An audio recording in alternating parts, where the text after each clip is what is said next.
अस्सलाम वालेकुम। मेरा नाम डॉक्टर सादिया इरम है और मैं कंसल्टेंट गायनेकोलॉजिस्ट हूँ एबटाबाद में and I am basically working as assistant professor in gynae as unit Ayub teaching hospital. Today's task जो हमें दिया गया वो पब्लिक अवेयरनेस क्रिएट करनी है ऐसी डिजीज़ के बारे में जो बहुत ही कॉमन है और ओवरऑल तो पाकिस्तान में हम देखते हैं, लेकिन जितना भी मेरा लाइफ टाइम एक्सपीरियंस यहाँ पर अभी तक हुआ है, ख़ास करके एबटाबाद के रीजन में और हज़ारा डिवीज़न में मैंने इस डिज़ीज़ की प्रिवेलेंस बहुत ज़्यादा देखी है और उस डिज़ीज़ का नाम है पॉलीसिस्टिक ओवरीज़। पॉलीसिस्टिक ओवरीज़ अब तो इतनी ज़्यादा कॉमन हो गई है कि हम ऑलमोस्ट कोई भी ऐसा बंदा नहीं है कि जिसको और कुछ याद हो या ना हो, लेकिन पॉलीसिस्टिक ओवरीज़ का नाम उसको ज़रूर आता है। अब मसला ये है कि जितनी भी डिज़ीज़ कोई कॉमन हो जाती है, पब्लिक के लिए वो नोन तो हो जाती है, लेकिन उतनी ही उसकी मिस ट्रीटमेंट जो होती है वो बढ़ जाती है, क्योंकि लोकल लेवल पर और जो पेरिफेरीज़ हैं वहाँ पर उनको ट्रीट करने की कोशिश किया जाता है कि जिसमें वो ज़्यादा मिस ट्रीट हो जाती है, रादर ये कि हम उसको सही लाइनेज पे उसका इलाज करें। पॉलीसिस्टिक ओवरीज की सिम्टम्स की बात कर लेते हैं कि एक आम बंदा है उसको कैसे पता चलेगा कि मुझे पॉलीसिस्टिक ओवरीज डेवलप हो रही हैं। तो औरतों के अंदर ये जो पॉलीसिस्टिक ओवरीज बन रही हैं, ओवरीज का मतलब होता है कि अंडेदानियाँ जो एक आम औरत के जो एग्स बनते हैं उसके बारे में ये किया जाता है। इससे पहले मैं आपको थोड़ा सा नॉर्मल बता दूं कि एग बनना ज़ाहिर है एक औरत के लिए बिल्कुल नॉर्मल सी चीज़ होती है और रूटीन अल्लाह पाक की तरफ से जो बनाई गई है वो ये है कि हर महीने में एक एग बनता है जो मैच्योर होता है और फटता है और उसके बाद औरत को पीरियड्स होते हैं या माहवारी होती है और अगर प्रेगनेंसी होनी हुई तो प्रेगनेंसी हो जाती है। लेकिन पॉलीसिस्टिक ओवरीज में ये मसला होता है कि एक एग प्रॉपरली मैच्योर नहीं होता, रादर उसकी बजाय 6, 7, 8 एग्स छोटे छोटे छोटे छोटे बन जाते हैं कि जिनमें इतनी ताकत नहीं होती कि वो प्रेगनेंसी कर सके, या ये नहीं होता कि वो वक्त बे वक्त फटते रहते हैं। तो आपको बजाय इसके कि किसी एक डेट को मेंसेस हो, महीने में मुख्तलिफ टाइम और औकात में आपको पीवी स्पॉटिंग्स के मसाइल जो होते हैं वो लगे रहते हैं और साथ आपकी माहवारी जो है कभी हुई कभी नहीं हुई, कभी सिर्फ पीवी स्पॉटिंग हुई, ब्लीडिंग बहुत कम हुई, 3-3, 4-4 महीने आपको पीरियड्स नहीं आए और फिर 3-4 महीने बाद आए तो वो एक हैवी एपिसोड आ गई। तो ये मसले मसाइल लगे रहते हैं। इसके अलावा क्योंकि हम जिस तरह मैं आपको बता रही हूँ एग वीक होता है तो उसमें प्रॉपरली हार्मोन्स जो होते हैं फीमेल हार्मोन्स जनरेट नहीं होते और रेशियो जो होती है वो डिस्टर्ब हो जाती है और इस वजह से मेल हार्मोन्स का पैटर्न जो होता है वो थोड़ा सा ज़्यादा आने लग जाता है और फीमेल हमारे पास कंप्लेंट्स के साथ आती हैं कि उनके चेहरे पे बाल आ गए हैं, जो ज़ाहिर है कि एक सोशल प्रॉब्लम भी होता है और उनकी अपने लिए भी एक चीज़ जो होती है वो अनसेटिस्फैक्ट्री होती है, अच्छी नहीं लग रही होती है मरीज़ को अपने लिए।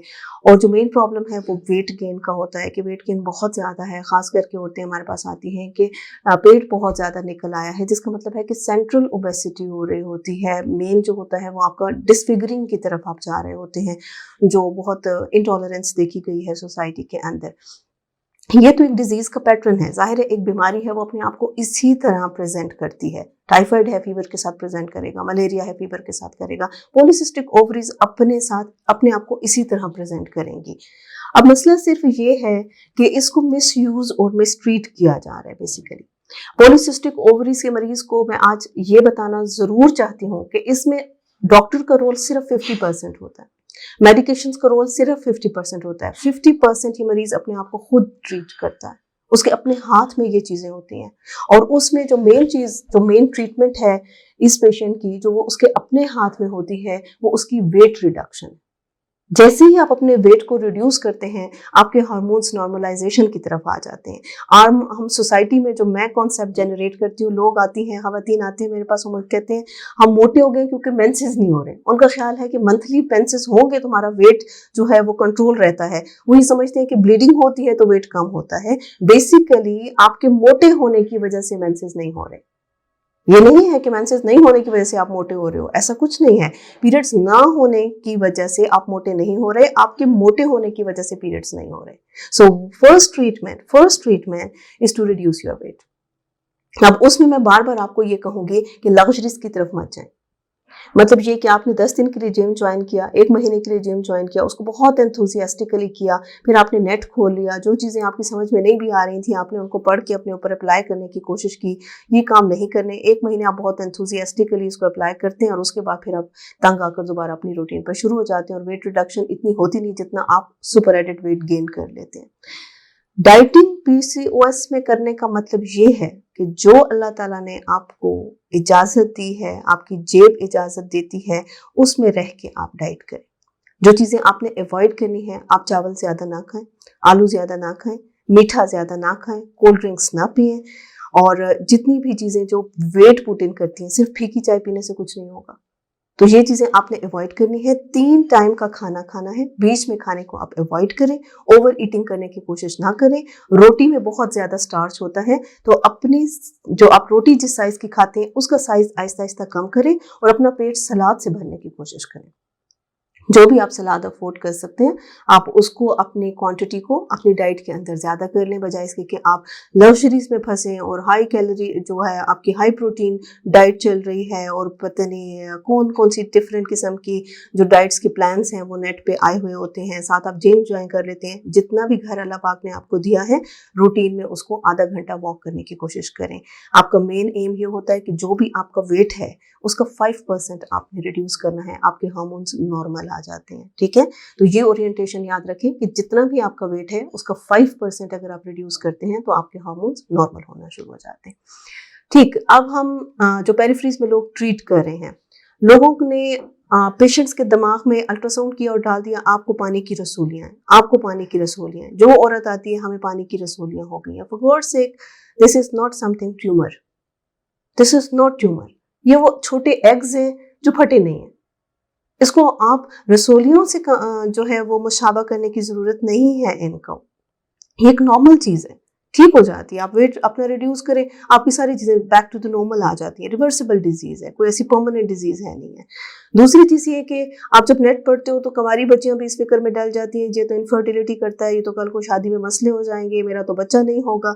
ऐसी कोई बात नहीं है। हमेशा आपने पॉलीसिस्टिक ओवरीज के पेशेंट को 3 पोर्शंस में डिवाइड करना होता है। आपकी पेशेंट अनमैरिड है, उसके चेहरे पे बाल हैं, वो मोटी है, उसके मेंसेस इरेगुलर हैं, आपने उसकी सिम्टम्स को ट्रीट करना है। उसका वेट रिड्यूस करें, उसके चेहरे से बाल हटाने के लिए आपने जो दवाई प्रिस्क्राइब करनी है उसको करिए, या फिर डर्माटोलॉजिस्ट की हेल्प जरूर लें। और नंबर 3, मेंसेस रेगुलर करने के लिए पॉलीसिस्टिक ओवरीज की जो रिकमेंडेड ड्रग्स हैं वो आप उनको रखिए। और इस मामले में मैं बार बार कहूंगी कि ऐसी अनमैरिड बच्चियों में ग्लूकोफेज का कोई रोल नहीं होता। तो आप उनको ग्लूकोफेज की गोलियां खिला खिला के एब्डोमिनल क्रैम्प्स हो रहे हैं, फेंटिंग अटैक्स हो रहे हैं, मजीद उनको भूख लग रही है और मेस क्रिएट होता है। वो दवाई आधी खाती हैं, आधी बीच में छोड़ देती हैं और चीज़ें मजीद ख़राब हो जाती हैं। तो इस मरीज को आपने मेंसेस रेगुलर करने हैं और खूबसूरत बनाना है, इसमें ग्लूकोफेज का कोई रोल नहीं है। अब एक मरीज आती है जो पॉलीसिस्टिक ओवरीज की, जिसकी शादी हो गई है, अब उसकी फर्स्ट प्रायोरिटी बच्चा है। अब फर्स्ट प्रायोरिटी खूबसूरती या मेंस्ट्रुअल इरेगुलरिटी नहीं है। Menstrual irregularity in the sense कि लोग उसको ये कहते हैं जब तक मेंसेस रेगुलर नहीं होंगे बच्चा नहीं होगा। तो वो आपको आके प्रेगनेंसी का नहीं कहेगी, वो कहेगी मेरे पीरियड्स रेगुलर कर दें। और मैंने कितने लोगों को देखा है जो कॉन्ट्रासेप्टिव पिल्स से उनके मेंसेस रेगुलर करने की कोशिश कर रहे होते हैं, शायद ये रेगुलर होंगे तो बच्चा हो जाएगा, हालांकि आप उल्टा उनको कॉन्ट्रासेप्शन दे रहे होते हैं।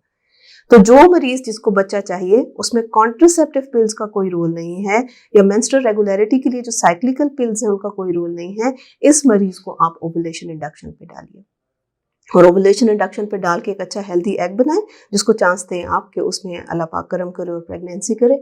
उसके साथ ज़ाहिर है 5% वेट रिड्यूस करना ही करना है उस पेशेंट ने। अब ये मरीज जिसको बच्चा चाहिए, ये मरीज ओनली इज द कैंडिडेट जिसमें आप ग्लूकोफेज ऐड करेंगे, क्योंकि ग्लूकोफेज ओवुलेशन में काम करती है और बच्चा करने में आसानी करती है। तो इस पेशेंट में इसकी कॉम्बिनेशन है, या नए आजकल ड्रग्स आ रहे हैं जिसमें आइनोसिटोल या माइनोसिटोल है जो इंसुलिन सेंसिटाइजेशन को इंक्रीज करते हैं। अब इनका रोल इसमें बहुत ज़्यादा है।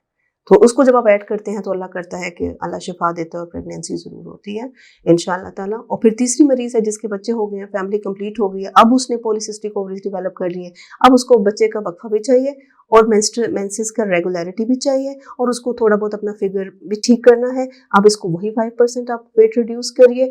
अब इसको आप ओरल कॉन्ट्रासेप्टिव पिल्स दें, क्योंकि उसकी प्रायोरिटी अब बच्चा नहीं है, उसकी प्रायोरिटी अब मेंसेस को रेगुलर करना है। बीइंग मुस्लिम हमारा सबसे बड़ा मसला यही होता है मेंस्ट्रुअल इरेगुलरिटी, कि हमारी नमाजें ख़राब हो रही होती हैं और उससे हम बहुत ज़्यादा परेशान होते हैं।